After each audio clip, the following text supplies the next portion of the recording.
मुंबईच्या भांडूप पश्चिमेस सोमवारी रात्री भीषण अपघात झाला. यात 4 जणांचा मृत्यू झालाय. स्टेशन रोड परिसरामध्ये धावणाऱ्या बीएसटी बसने रस्त्यावर चालणाऱ्या 5 ते 6 जणांना धडक दिली.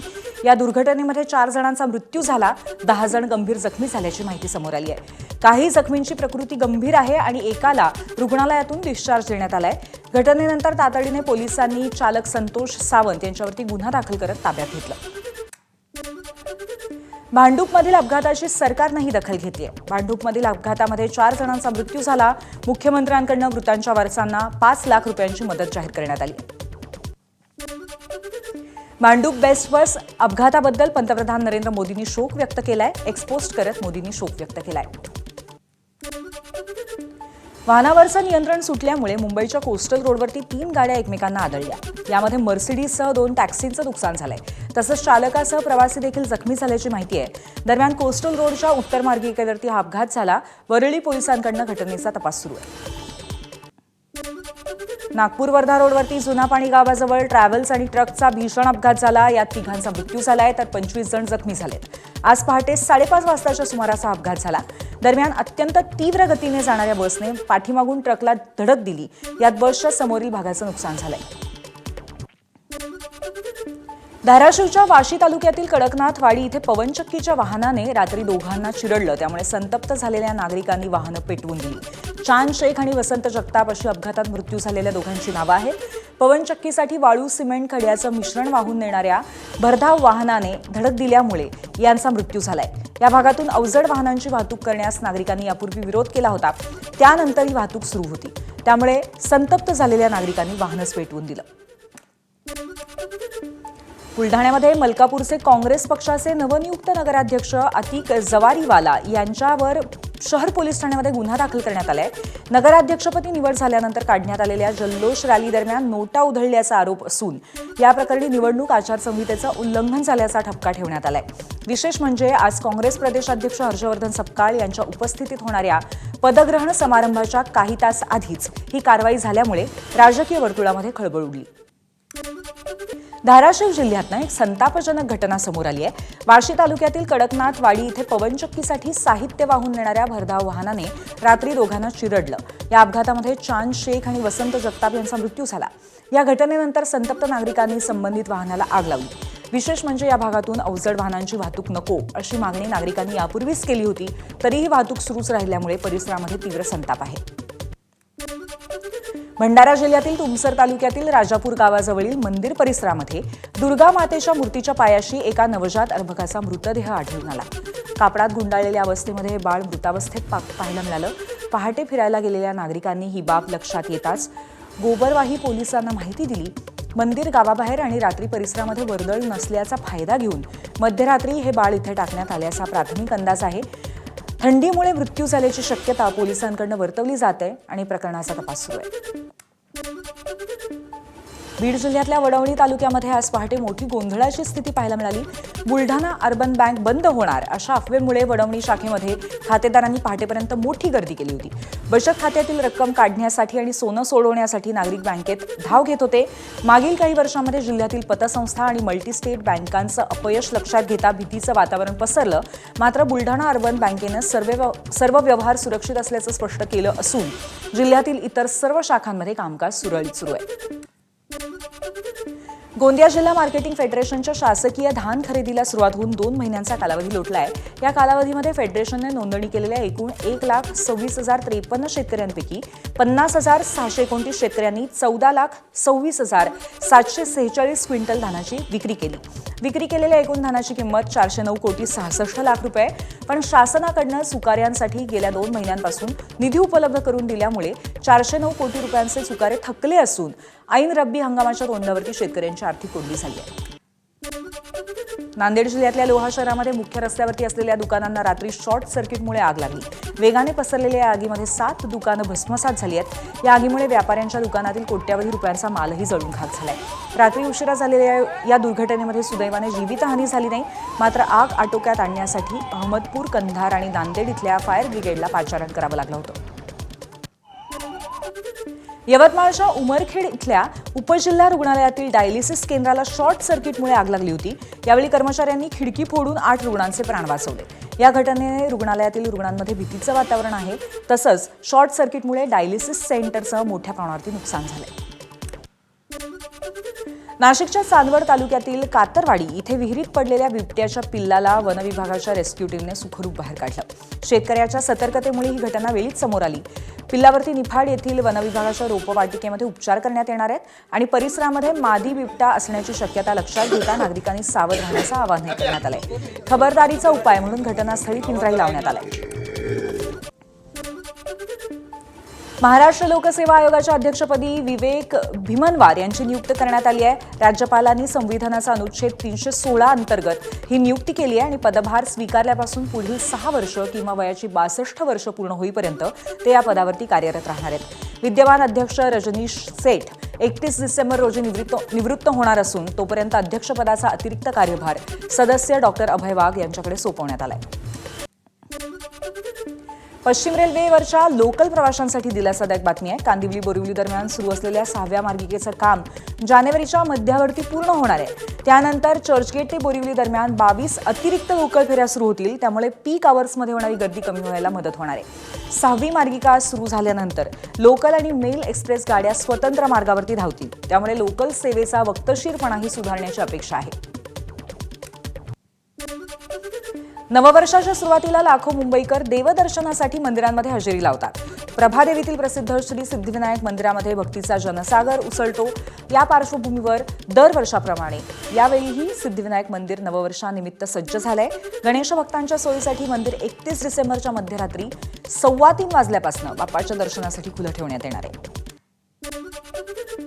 नववर्षानिमित्त नाशिकचं सप्तशृंगी देवी मंदिर 4 जानेवारीपर्यंत 24 तास खुलं राहणार आहे. शाकंभरी नवरात्रोत्सव आणि नववर्षानिमित्ताने मंदिर समितीनं हा निर्णय घेतलाय. नववर्ष स्वागतानिमित्त रायगड जिल्ह्यातील पर्यटकांची मोठी गर्दी होण्याची शक्यता आहे आणि म्हणूनच उद्या सकाळी 8 वाजल्यापासून 1 जानेवारी 2024च्या रात्री 12 वाजेपर्यंत जड आणि अवजड वाहनांवरती वाहतूक बंदी लागू करण्यात आली आहे. ही बंदी खारपाडा कशेडी, माणगाव ताम्हाणी, कर्जत खोपोली, पालीफाटा, वडखळ अलिबाग, अलिबाग मुरुड, अलिबाग मांडवा या प्रमुख मार्गांवरती असेल. पर्यटक आणि वाहन चालकांनी पर्यायी मार्गाचा वापर करावा असं आवाहन जिल्हा प्रशासनाकडून करण्यात आलं. भंडाऱ्यामध्ये वर्ष सप्तमीनिमित्त उमरेड पवनी करांडला अभयारण्यामध्ये पर्यटकांची मोठी गर्दी आहे. अभयारण्यातील T20 शॅडो वाघीण आणि 3 बछडे पर्यटकांचं आकर्षण आहे. व्याघ्र प्रकल्पामध्ये बिबटे, हरिण, चितळं यासह वन्य प्राण्यांचं दर्शन होत आहे. भारताने नुकतीच पिनाका या लांब पल्ल्याच्या रॉकेटची यशस्वी चाचणी केली. चाचणीच्या वेळी हे रॉकेट ताशी 120 किलोमीटर पल्ल्यापर्यंत डागण्यात आलं. उड्डाणानंतर या रॉकेटनं लक्ष्यावरती अचूक मारा केला. भारतीय संरक्षण संशोधन आणि विकास संस्था अर्थातच DRDOकडनं ही चाचणी पार पडली.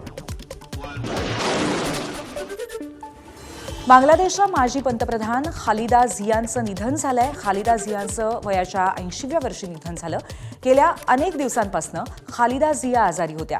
दरम्यान BNP पार्टीच्या भारताविरोधी भूमिकेमुळे खालिदा झिया चर्चेत असायच्या. काही दिवसांपूर्वीच खालिदांचा मुलगा तारिक रहमान बांगलादेशात आला. नुकत्याच झालेल्या सत्ता परिवर्तनातही खालिदा झियांची मोठी भूमिका होती. बर्फवृष्टीमुळे न्यूयॉर्कमध्ये आणीबाणी जाहीर करण्यात आली आहे. रस्त्यांवरती बर्फ साचल्यामुळे वाहतूक विस्कळीत झालंय. तसंच विमानतळावरती बर्फ साचल्यामुळे अनेक उड्डाणंही रद्द करण्यात आले. इराणमध्ये सरकारविरुद्ध नागरिकांनी निदर्शनं केली. अमेरिकन डॉलरच्या तुलनेत रियाल चलन कमकुवत होत असल्याच्या विरोधात निदर्शनं केल्याचं नागरिकांनी म्हटलंय.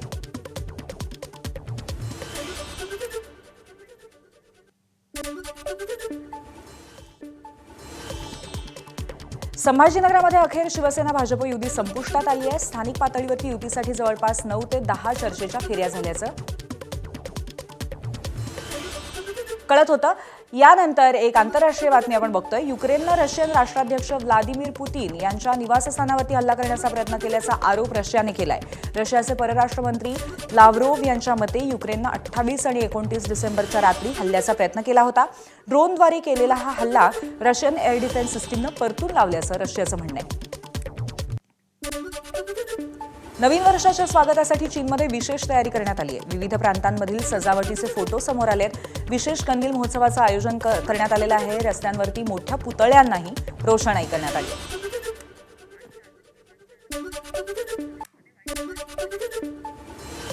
आणि महाराष्ट्र लाईव्हमध्ये आता बघूयात काही राजकीय बातम्या। संभाजीनगरामध्ये अखेर शिवसेना आणि भाजप युती संपुष्टात आली आहे। स्थानिक पातळीवरती युतीसाठी जवळपास 9 ते 10 चर्चेच्या फेऱ्या झाल्या तरीही सन्मानजनक तोडगा निघाला नाही। अखेर भाजप नेत्यांवरती खापर फोडत संभाजीनगरामध्ये युती तुटल्याचं मंत्री संजय शिरसाट यांनी जाहीर केलं। भाजप आणि शिवसेना आता वेगवेगळ्या लढणार आहेत। अखेरच्या बैठकीच्या वेळी खुद्द मुख्यमंत्री आणि उपमुख्यमंत्री शिंदे संपर्कात होते। सकाळी भाजपकडनं युतीत मेख मारणारा प्रस्ताव दिला गेला आणि अखेर कार्यकर्त्यांचा सन्मान राखण्यासाठी युती मोडल्याचं शिरसाट यांनी जाहीर केलं।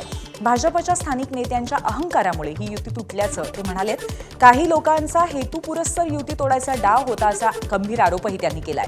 तर शिरसाट यांचे आरोप भाजप नेत्यांनी फेटाळलेत।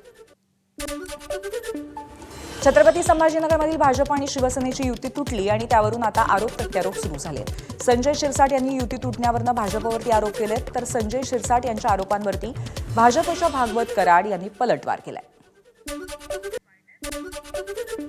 कालचा प्रस्ताव तर हो चुकी झाल्यात असं सांगून सुद्धा आतापर्यंत या घडीला या क्षणाला सुद्धा त्यांनी कोणताही प्रस्ताव त्या चुकीच्या दुरुस्त्या केल्या नाही आणि नवीन जो प्रस्ताव तो दिलाही नाही। म्हणून आम्ही जे काही आग्रही होतो त्या भूमिकेला त्यांनी तडा दिलाय। स्वतःची ताकद आमची वाढली, आम्ही काही करू शकतो हा जो त्यांच्या मनामध्ये जो काही म्हणजे अहंकार आहे त्या अहंकाराचा अंत आज शिवसेना भाजपची युती तोडण्यामध्ये झालेली आहे। माननीय मुख्यमंत्री साहेब आणि उपमुख्यमंत्री साहेब यांच्या आदेशानुसार रात्री 3 पर्यंत बैठक झाली।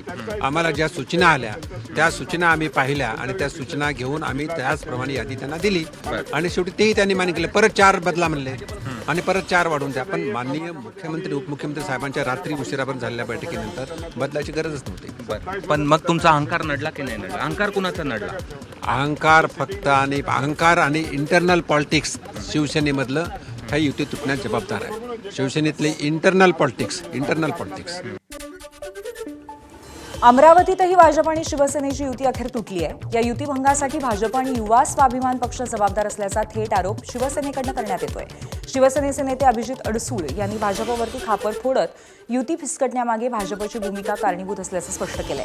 या घडामोडींमुळे अमरावतीच्या राजकीय समीकरणांमध्ये मोठा बदल होण्याची शक्यता वर्तवली जाते। पद्धतीने माझ्या विधानसभेमध्ये गद्दारी झाली होती, आमच्या पाठीत खंजीर खुपसला गेला होता। ही जर युती व्हावी तर पारदर्शक व्हावी, परंतु ज्यावेळी आम्ही बैठकीला बसलो होतो त्याचवेळी लक्षात आलं की ज्या ठिकाणी आमचे सिटिंग नगरसेवक आहेत भाजपने ती सीट आम्हाला सोडलेली दाखवली, परंतु तरीसुद्धा त्या ठिकाणी त्यांचे उमेदवार हे तयारी करताना युवा स्वाभिमानचे आणि त्यांचे पोस्टर बॅनर तयार होऊन त्याचे फोटो आमच्यापर्यंत पोचले। एक गोष्ट लक्षात आली की ही पारदर्शी युती होणार नाही। एका ठिकाणी भारतीय जनता पार्टीतर्फे आम्हाला जागा दिल्या जातील आणि त्या ठिकाणी युवा स्वाभिमानतर्फे आमच्या विरोधात उमेदवार टाकले जातील। मालेगाव महापालिका निवडणुकीसाठी शिंदेंच्या शिवसेनेकडनं 24 उमेदवारांची यादी जाहीर करण्यात आली आहे। महायुतीत काडीमोड झाला यानंतर शिंदेंच्या शिवसेनेकडनं 24 उमेदवारांची यादी जाहीर करण्यात आली आहे। मुंबईमध्ये भाजप आता पूर्णपणे ॲक्शन मोडमध्ये आली आहे। पक्षातील बंडखोरांना थंड करण्यासाठी भाजपने स्वतंत्र रणनीती आखल्याची माहिती सूत्रांकडून मिळते। केंद्रीय सहसंघटन मंत्री शिवप्रकाश यांनी मुंबईतील संभाव्य बंडखोरांची यादी मागवली असल्याचं समजतंय। उमेदवारी अर्जांची मुदत संपल्यानंतर बंडोबांचा सविस्तर आढावा घेतला जाणार असून त्यांना मनवण्यासाठी स्थानिक नेतृत्वांना थेट संपर्क साधण्याच्या सूचना देण्यात आल्यात असं कळतंय। या घडामोडींमुळे मुंबईच्या राजकारणात हालचालींना वेग आलाय। अर्ज दाखल करण्याच्या शेवटच्या दिवशी वसईमध्ये भाजपला मोठा धक्का बसला। भाजपचे शेखर धुरी यांनी बहुजन विकास आघाडीत प्रवेश करत पक्षाला रामराम ठोकला। विशेष म्हणजे उमेदवारी अर्ज दाखल करण्यामध्ये अवघा 1 तास बाकी असताना त्यांनी बवियामध्ये प्रवेश केलाय। त्यानंतर वसई प्रभाग क्रमांक 26 मधून बहुजन विकास आघाडीच्या वतीने त्यांना उमेदवारी अर्ज दाखल करण्यास सांगण्यात आलं। या घडामोडीमुळे वसईतील राजकीय समीकरण बदलण्याची शक्यता व्यक्त केली जाते। मी दाखवली नाराजी, कारण आमचे इतके कार्यकर्ते आहेत, त्यांना तिकीट न मिळता त्यांना तिकीट मिळते ह्याचं सगळ्यांना दुःख होतं। मग ते दुःख आम्ही सगळ्यांनी मिळून व्यक्त केलं आमचे जिल्हाध्यक्ष प्रज्ञाताई पाटील यांना जाऊन अर्ज दिला, सगळ्यांच्या सह्या होत्या त्यावरती. आणि त्यांना आम्ही सांगितलं असं इतकी वर्षे काम करणारे माणसं असं किती पैसे टाकलेले, वेळ दिलेला आहे, रक्त दिलं आहे, घाम दिला आहे, अशा लोकांना तुम्ही तिकीट द्या ना. त्याच्यापैकी तुम्ही एकदम बाहेरून आलेला, एकदम 15 दिवसापूर्वी आलेला, 1 महिन्यापूर्वी आलेला, 1.5 महिन्यापूर्वी, अशा लोकांना काय तिकीट देता. पण ते बोलले माझ्या हातात काहीच नाही. मुंबईच्या चेंबूरमध्ये भाजपमध्ये बंडखोरी उफाळून आली आहे. आयात कार्यकर्त्यांना तिकीट दिल्यामुळे जुने आणि निष्ठावंत कार्यकर्ते नाराज झाल्याचं चित्र आहे. चेंबूरच्या प्रभाग क्रमांक 155 मधून भाजपच्या 3 नेत्यांनी थेट बंडखोरी केली आहे. माजी नगरसेवक हर्ष साळवे, शशिकला कांबळे आणि जयश्री खरात यांनी अपक्ष उमेदवारी अर्ज दाखल केले. या घडामोडींमुळे चेंबूरमधील भाजपची डोकेदुखी वाढली आहे. मुंबई भाजपमधनं आणखीन एक बंडखोरी समोर येते. भाजप मुंबई उपाध्यक्ष कमलाकर दळवी यांनी पक्षाविरोधात जात थेट निवडणूक रिंगणामध्ये उडी घेतली आहे. वॉर्ड क्रमांक 225 मधनं कमलाकर दळवी यांनी अपक्ष उमेदवारी अर्ज दाखल केलाय. त्यांच्या या बंडखोरीमुळे भाजपच्या अधिकृत उमेदवार हर्षिता नार्वेकर यांच्या अडचणी वाढण्याची शक्यता वर्तवली जाते. या घडामोडीमुळे मुंबईतील भाजपच्या अंतर्गत नाराजीबद्दल पुन्हा एकदा स्पष्टता येते. राहुल शेवाळेंच्या पत्नी कामिनी शेवाळेंनी मुंबई महापालिकेच्या निवडणुकीतून माघार घेतली आहे. वॉर्ड क्रमांक 142 आणि 143 मधून निवडणूक लढवण्याची त्यांनी सगळी तयारी केली होती. तसंच नव्या कार्यकर्त्यांना संधी देण्यासाठी माघार घेतल्याचं कामिनी शेवाळेंकडून स्पष्टही करण्यात आलंय. सांगलीमध्ये भाजपला मोठा धक्का बसलाय. उमेदवारी डावलल्यामुळे भाजपचे माजी उपमहापौर यांच्यासह इच्छुकांनी भाजपला सोडचिठ्ठी देत शिंदेंच्या शिवसेनेची वाट धरली आहे. सांगलीच्या प्रभाग क्रमांक 14 मधून भाजपचे माजी उपमहापौर युवराज बावडेकर यांनी शिंदेंच्या शिवसेनेत प्रवेश करत उमेदवारी अर्ज दाखल केलाय. अकोल्यामध्ये 4 टर्म राहिलेल्या भाजपच्या नगरसेवकाचं तिकीट कापण्यात आलं. माजी नगरसेवक विजय इंगळे यांचं तिकीट भाजपने ऐनवेळी कापलं. त्यामुळे नाराज विजय इंगळेंनी ठाकरेंच्या शिवसेनेत प्रवेश केला. नागपुरात सध्या राजकीय घडामोडींना वेग आलाय. भाजपने उमेदवारांना तिकीट दिल्यानंतर राष्ट्रवादी काँग्रेसमध्ये नाराजी पसरली आहे. नाराज कार्यकर्त्यांनी राष्ट्रवादीच्याच कार्यालयाची तोडफोड केली. भाजप उमेदवारांना तिकीट देण्यात आल्यामुळे नाराज झालेल्या प्रकारावरनं ही हिंसक प्रतिक्रिया आली. राष्ट्रवादी काँग्रेसचे कार्यकर्ते अविनाश पारर्डीकर यांनी या घटनेवरती प्रतिक्रिया व्यक्त केली आहे. 2017 पासून कार्यकर्ता आहो ना, 2017 पासून कार्यकर्ता आहो. मला तिकीट मिळाली नाही. मी त्याच्यासाठी TB वगैरे फोडतोड केलेली आहे ना. कसं आहे, हे लोक पैसे घेऊन तिकीट वाटप करत आहे.